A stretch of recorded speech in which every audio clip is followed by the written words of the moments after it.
friends, it's Miss A, and it's time for Story Time with Miss A, brought to you by the Northeast Branch of the Reading Public Library. Today's book is read with permission from Simon Schuster, publisher, and it is Be Brave, Be Brave, Be Brave, written by F. Anthony Falcon and illustrated by Tricia Mason. So this book is the last book in our National Native American Heritage Month series for the month of November. And I just thought this book was so touching, I couldn't wait to read it for you all. So this book, I think you'll see and understand later on, I really like because it's what I call multi-layered. So it's multi-layered because there are two stories being linked together.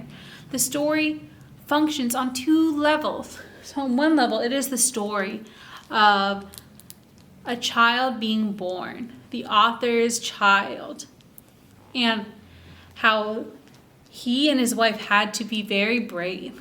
And it's also tied to his Native American ancestors and how they have had to be brave in the past and present. So let's get started.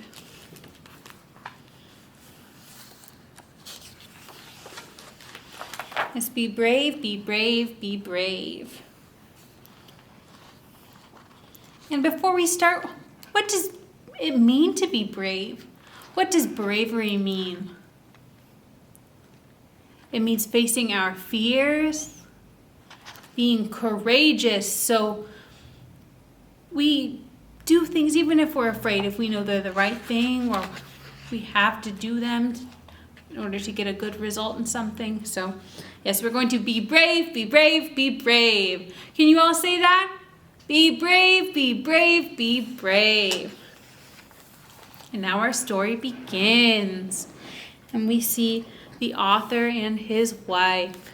It says, "The day you were born, your mother and I were so scared, but we had to be brave.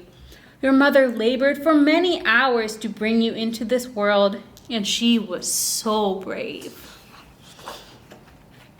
And there's the baby, the author's child. "When you arrived, you were sick, and so was your mother. Everyone was very worried, but we remembered to be brave. We wanted to pay tribute to my Native American ancestry, so we named you Lakota, after the Lakota Sioux people who in their time had to be brave. But our first moments with you were so short. The doctors rushed you away, and your mother was in danger. She badly needed care. The choice I had to make to leave your mother's side and follow you was terrible. But for you, I had to be brave. I watched the nurses work to help you while they tried to explain to me what was happening. Exhausted and heartsick, I kept telling myself, you must be brave. When I knew you were in good hands, I ran through the hospital to get back to your mother's room, not knowing what I would find. I thought about the wonderful memories I had of my mother. I remembered the powwows she took me to when I was young. I remembered the singing that would fill your ears, the drumbeat you could feel in your soul, the dancers so full of grace in their regalia. This was how my mother showed me who we are and passed to me the gift of my culture." So if you watched the Jingle Dancer story time from the other week, we talked about powwows, where people get together to celebrate Native American cultures. We talked about different dancing and regalia, the outfits that are worn for the dances. And that is his mother, the author's mother in this picture, in her regalia at a dance. And now the story continues. "I wondered in fear if you would lose the chance to have memories like these of your own without your mother by my side. I didn't know if I would be able to be brave." So the author said he had so many wonderful memories of his mother, but he was afraid his wife would die and his child would not have memories of His child's mother. My mother, your grandmother, used to take me, my sister, and brothers with her to visit her brother, our uncle. We were amazed by his collection. Spears, bows, arrows, and a shield as well. They had been made by indigenous people like us in the past. So there's his uncle. My mother believed it was important for us to see these pieces of our heritage and to know how proud our uncle was of being Native American. My mother taught me that to be proud of who you are is to be brave. So he's saying it's not just brave to go through hard things, but hard experiences, but it's brave to be who you are, to be proud of your roots. When I reached the hospital room, the doctor told me at the door that she had done her work and your mother was out of danger. So his wife is safe. As I walked to her side, I knew I should be strong for her. She struggled with her recovery and was always in pain, but the smile never left her face. I never knew someone could be so brave. The sun rose and your mother finally got to hold you. We felt the worst had passed, that we had made it. But just as we believed our life with you was about to start, another storm started to turn our way. I put my arms around you and your mother and told myself, be brave, be brave, be brave. So can you say that with me? And if you're watching this with someone who's in your household, you can give them a hug and say together now, be brave, be brave, be brave. So we turn to each other for comfort to help us to be brave when we are scared. And there they are hugging. A historic storm called Hurricane Harvey approached our hometown of Corpus Christi, Texas. The sun was out and the wind was barely blowing, but off in the distance the sky was darkening. You could feel that something was coming. So can you see the storm clouds in the distance? Oh no! 13 hours after your birth, as the weather predictions became grave, they became scary. The hospital evacuated you to San Antonio in an ambulance with your nurse. So they took the baby and put it in an ambulance and they're driving to another hospital in San Antonio. As we followed behind in our car, we were so sad for our family, our home, and our neighbors. But we knew that they would be brave. So people facing natural disasters where their home might be destroyed, where they might be separated from family members, it takes so much bravery to get through that. So as they're going through it, they have to be brave. On the road to San Antonio, the traffic was backed up for miles. All of the people were leaving behind everything they had, uncertain of the future.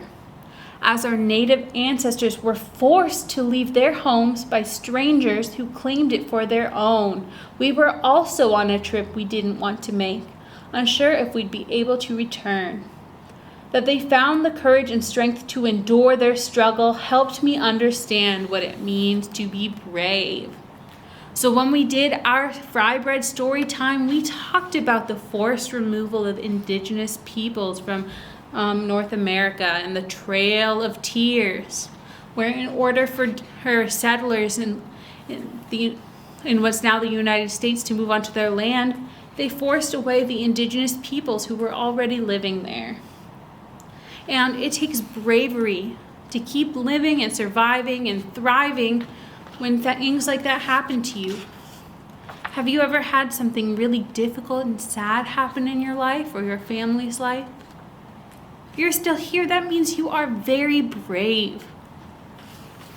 He says, with so many fleeing the storm, the drive to San Antonio took twice as long as normal. It gave me time to think about how much I wanted to share my heritage with you, as my mother had with me, though I don't know how. Our connection to our tribe is lost to us. Gone with a relative no one remembers or even met. The journey to reconnect with the people and traditions we were separated from will require much from us. But for you, Lakota, I will be brave. When the storm passed and it was safe to return, we saw the damage the hurricane had done. We saw Rockport, Texas with its houses collapsed, boats on land, and debris piled high. We were lucky that our home was spared the worst when so many South Texans had suffered terribly. So yeah, they came back and their house was mostly fine, but so many of their neighbors, their houses were gone or destroyed. But he says, the courage of our neighbors held strong. I wanted to be out there with them, but after all you and your mother had been through, I was needed at home.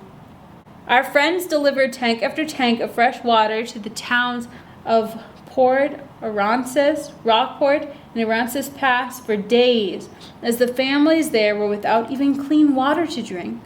With the support of each other, our community showed its determination to be brave. And then life with you started. Your mother and I hardly got any sleep, but we were so happy. One day you were crying and crying. We couldn't figure out what troubled you, Lakota, but I knew who to call. Soon your aunt arrived with your grandmother and great-grandmother to help. I held you up to them in my hands. Your great-grandmother brought out a bundle of dried sage and lit the end on fire. Here we go, the end on fire, blessing you with this fragrant, gentle smoke. In no time you were calmed and fell into a very peaceful sleep. It reminded me of something from my childhood I'd forgotten. This is what we call sage smudge. So the smoke is going into the air, and Grandma is taking feathers and fanning the smoke gently towards the baby to smell the nice, sweet scent. When I was a little boy, my mother would perform the same ritual every month. She would burn sage throughout the house to ward off the negative energy and bless our home. Early in the morning, she would come into my room and go to the four corners, reciting words under her breath and interrupting my sleep. I didn't understand then, but I know now that this was her way of giving us her love and protection, just as I give you mine, little Lakota. Watching your great-grandmother give the same blessing to you reminded me that you have a beautiful family that will always be here for you, even when you cannot be brave. So sometimes when we are very scared or sad, our family or our friends can help us to be brave. They can help share the burden of our fear, of our anxiety, of our hardship. Wow, you can see all these lights across the wall, baby Lakota in the crib, and the author and his wife. And the words say, I knew a moment had arrived. We took you to your room to put you down for bed, gazing in amazement at the life we had created. Your mother sat next to me while I had a talk with you. I had thought about this moment all my life. There were 2 words I wanted you to have with you always. 2 words that would be there for you when times got tough. 2 words to always fall back on when you don't know what to do. And what are those words? Be brave. Can everyone say it with me again? Be brave. That's right. I told you folk tales and legends about our native ancestors, how they lived and stood up for their way of life in the past. I told you of Geronimo who persisted, Cochise who led, Crazy Horse who fought, Chief Joseph who resisted, and Sitting Bull who united.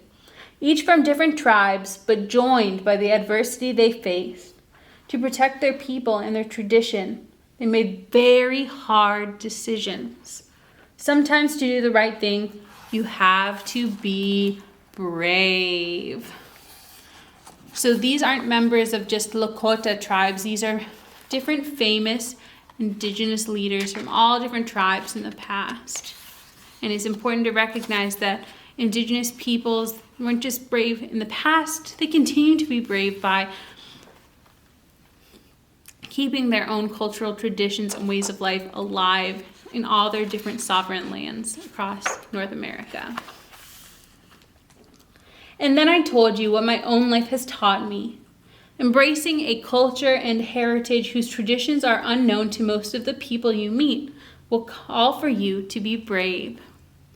You will grow up in two worlds with different beliefs, and it will be difficult because not everyone will understand, but you need to be brave. You must be who you are. Show everyone that you are proud to be Native American. To say it is to be brave. Have a good heart. Show compassion, respect people, and for those who aren't able, I expect you to be brave. Your mother and I will always be here for you, Lakota. And when you go out on your own, remember what we taught you. Most of all, always remember to be brave. The end. So friends, I want you to keep from this story the idea of being brave in our daily lives. So to be brave, it doesn't mean we have to go out and be explorers. You don't need to be an astronaut or a daredevil to be brave. It's brave to be proud of your cultural traditions, no matter what ethnic background you're from. It's brave to stand up for someone who's being bullied. It's brave to give your own opinion if you're talking about something with a friend, in class. If you have a different opinion, it's brave to tell them what it is. It's brave just to be kind sometimes. So just remember in this story to be brave, and especially be brave if someone else is going through a tough time by helping them carry that burden. I hope you enjoyed this book this week. Make sure to check our channel on Wednesday. We will be doing a craft for the very beginning of December, starting with our winter 3D snowflake tradition. I hope you have a great week this week, and I will see you again soon. Bye, friends.